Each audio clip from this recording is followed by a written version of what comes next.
Matthieu, chapitre 9. Jésus étant monté dans une barque, traversa la mer et alla dans sa ville. Et voici, on lui amena un paralytique couché sur un lit. Jésus, voyant leur foi, dit au paralytique, « Prends courage, mon enfant, tes péchés te sont pardonnés. » Sur quoi, quelques scribes dirent au-dedans d'eux, « Cet homme blasphème. » Et Jésus, connaissant leurs pensées, dit, « Pourquoi avez-vous de mauvaises pensées dans vos cœurs?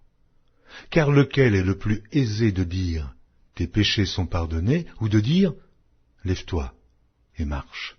Or, afin que vous sachiez que le Fils de l'homme a sur la terre le pouvoir de pardonner les péchés, « Lève-toi, dit-il au paralytique, prends ton lit et va dans ta maison. » Et il se leva et s'en alla dans sa maison. Quand la foule vit cela, elle fut saisie de crainte, et elle glorifia Dieu qui a donné aux hommes un tel pouvoir. De là, étant allé plus loin, Jésus vit un homme assis au lieu des péages qui s'appelait Matthieu. Il lui dit, « Suis-moi. » Cet homme se leva et le suivit. Comme Jésus était à table dans la maison, voici, beaucoup de publicains et de gens de mauvaise vie vinrent se mettre à table avec lui et avec ses disciples. Les pharisiens virent cela, et ils dirent à ses disciples, « Pourquoi votre maître mange-t-il avec les publicains et les gens de mauvaise vie ?» Ce que Jésus ayant entendu, il dit, « Ce ne sont pas ceux qui se portent bien qui ont besoin de médecins, mais les malades. Allez, et apprenez ce que signifie « Je prends plaisir à la miséricorde et non au sacrifice, car je ne suis pas venu appeler des justes, mais des pécheurs. » Alors les disciples de Jean vinrent auprès de Jésus et dirent, « Pourquoi nous et les pharisiens jeûnons-nous, tandis que tes disciples ne jeûnent point ?» Jésus leur répondit, « Les amis de l'époux peuvent-ils s'affliger pendant que l'époux est avec eux? Les jours viendront où l'époux leur sera enlevé, et alors ils jeûneront.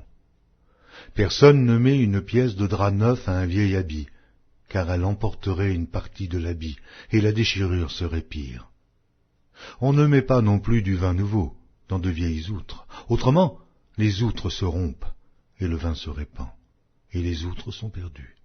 Mais on met le vin nouveau dans des outres neuves, et le vin et les outres se conservent. » Tandis qu'il leur adressait ces paroles, voici, un chef arriva, se prosterna devant lui et dit, « Ma fille est morte il y a un instant. Mais viens, impose-lui les mains, et elle vivra. » Jésus se leva et le suivit avec ses disciples. Et voici, une femme, atteinte d'une perte de sang depuis 12 ans, s'approcha par derrière et toucha le bord de son vêtement. Car elle disait en elle-même, « Oh, si je puis seulement toucher son vêtement, je serai guéri. » Jésus se retourna et dit en la voyant, « Prends courage, ma fille, ta foi t'a guérie. » Et cette femme fut guérie alors même. Lorsque Jésus fut arrivé à la maison du chef, et qu'il vit les joueurs de flûte et la foule bruyante, il leur dit, « Retirez-vous, car la jeune fille n'est pas morte, mais elle dort. » Et il se moquait de lui.